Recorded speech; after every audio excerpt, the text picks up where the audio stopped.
আসসালামু আলাইকুম সবাইকে। গত সপ্তাহে ঈদ আর পয়লা বৈশাখ সেলিব্রেট করতে আমি একসাথে গিয়েছিলাম হেলসিঙ্কি এবং তাল্লিন।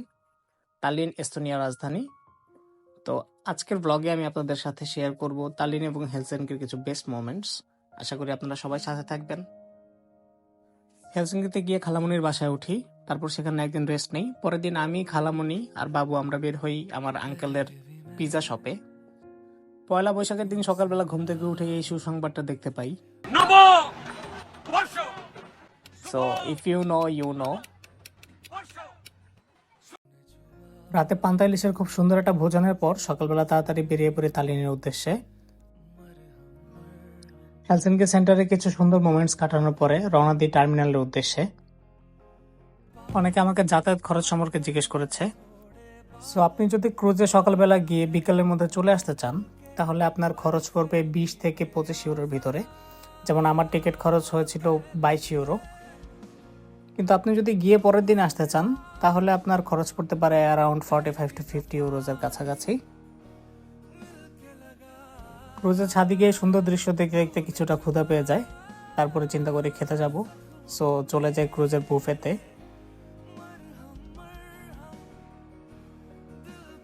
বুফেতে গিয়ে ভরপেট খেলাম, কারণ আমার চিন্তা ছিল এস্তোনিয়াতে সময় কম পাবো, তাই এস্তোনিয়াতে গিয়ে কিছু খাবো না।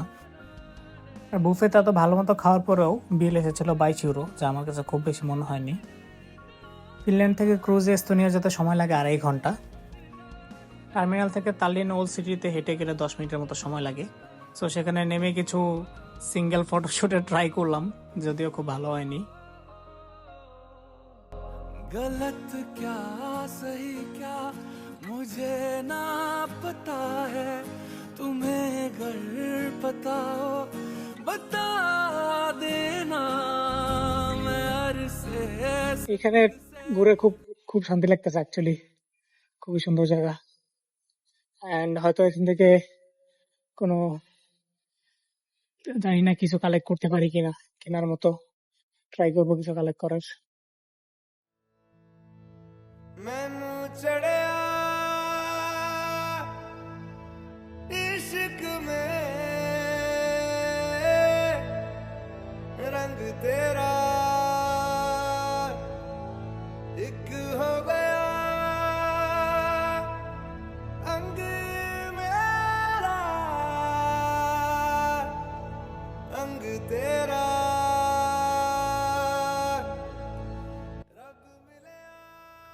তাল্লিন ওল্ড সিটি সেন্টারে একটা পুরোনো চার্চের ভিতরে এই ক্যাফেটা ছিল।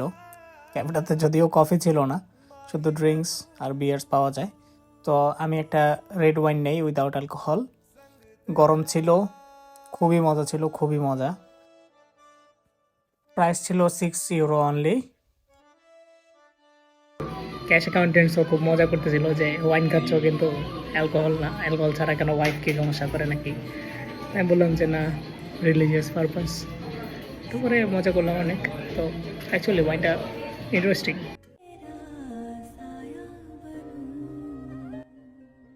সেখানে কিছুক্ষণ রেস্ট নিয়ে বের হয়ে পড়ি আবার সিটি এক্সপ্লোর করতে।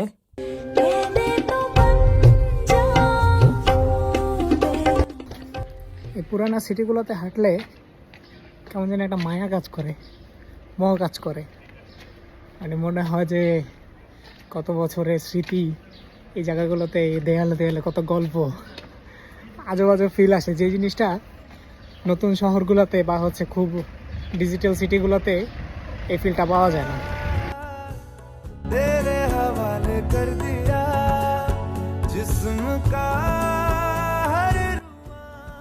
এইমাত্র একটা মিউজিয়ামে ঢুকলাম, একটা প্রাইভেট মিউজিয়াম, খুব ছোট, একদম ওল্ড টাউনের সেন্টারের কাছাকাছি।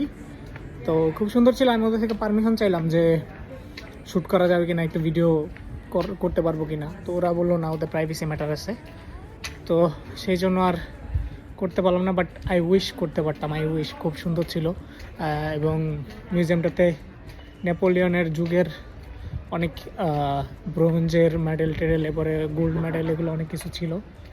সুন্দর ছিল, খুব ইন্টারেস্টিং ছিল। বাট লাক ভিডিও করতে পারি নাই।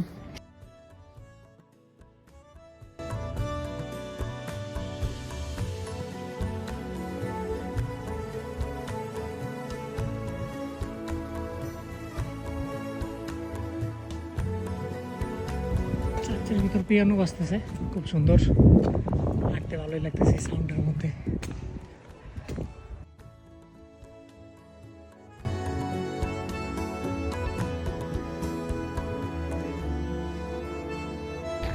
আপনি যদি আমার মতো হিস্টোরি লাভার হন, আর এটাও একটা মিউজিয়াম, মাত্র দেখলাম, কিন্তু এখানে ঢোকার এখন মনে হয় টাইম পাবো না।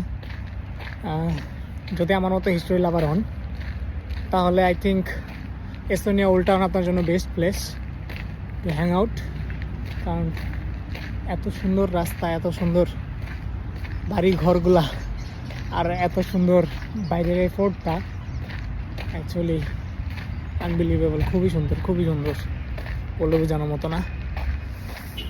তো এখন হচ্ছে বের হয়েছি আমি, এখন পোর্টের দিকে চলে যাব, আমার ক্রুজেরও টাইম হয়ে যেতেছে। দিস ইজ দ্য ওয়ে আমরা এখান দিয়ে ঢুকছিলাম, এটা এন্ট্রি ছিল, আর বের হইলাম ওই সাইড দিয়ে আর কি। তো ইন্টারেস্টিং, খুবই ইন্টারেস্টিং। টার্মিনালের কাছাকাছি চলে আসছি। এইখানে এই সিঁড়িগুলোর উপরে মেবি কিছু একটা আছে, কজ অনেক অনেক টুরিস্ট দেখতেছে, ওদিকে যাইতেছে, জানি না ইন্টারেস্টিং কিছু হবে কি না, বা যাইতেছি, যেহেতু হাতে এখনও 15-20 মিনিটের মতো টাইম আছে আমার। তো দেখি উপরে গিয়ে কী দেখা যায়। এই যেদিকে শিপ দেখা যাইতেছে, এখান থেকে শিপে উঠবো, বাট ইয়া টাইম আছে তো, লাকার একটু পুশ করে দেখি ওদিকে গিয়ে কী আছে, কী দেখা যায়। এতগুলো সিঁড়ি পার হয়ে আসছি, আর স্টিল আইডিয়ানের সামনে। ও wow wow wow, nice. So এদিক থেকে সাগরের পুরো ভিউটা দেখা যায়। এদিকে যদি দেখি, এদিকে তালিনের ওল্ড টাউন এবং new town, wow, great, just great. যে ভিউ দেখতেছি সামনে, অ্যাকচুয়ালি এত কষ্ট করে এতগুলা সিঁড়ি পার করে উপরে আসার কষ্ট সার্থক।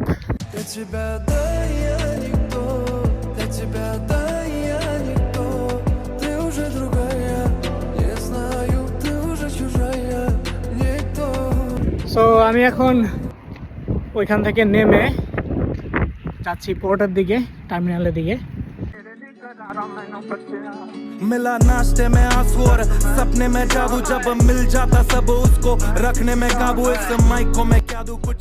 ক্রুজে ওঠার কিছুক্ষণ পরে যাই ওয়াশরুমে, আর ওয়াশরুমে গিয়ে একটা জিনিস চোখে পড়লো আমার, আর তারপর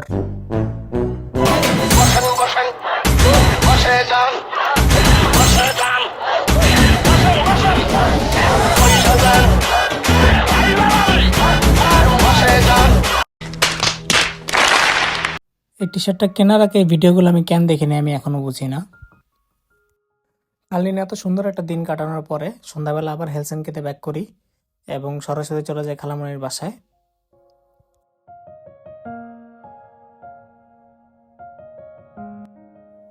তারপরের দিন সকালবেলা হেলসিঙ্কি থেকে ট্রেনে উঠি আমার বাসায় আসার উদ্দেশ্যে। 4 ঘন্টা ট্রেনের জার্নি শেষে আমি আমার বাসায় পৌঁছাই।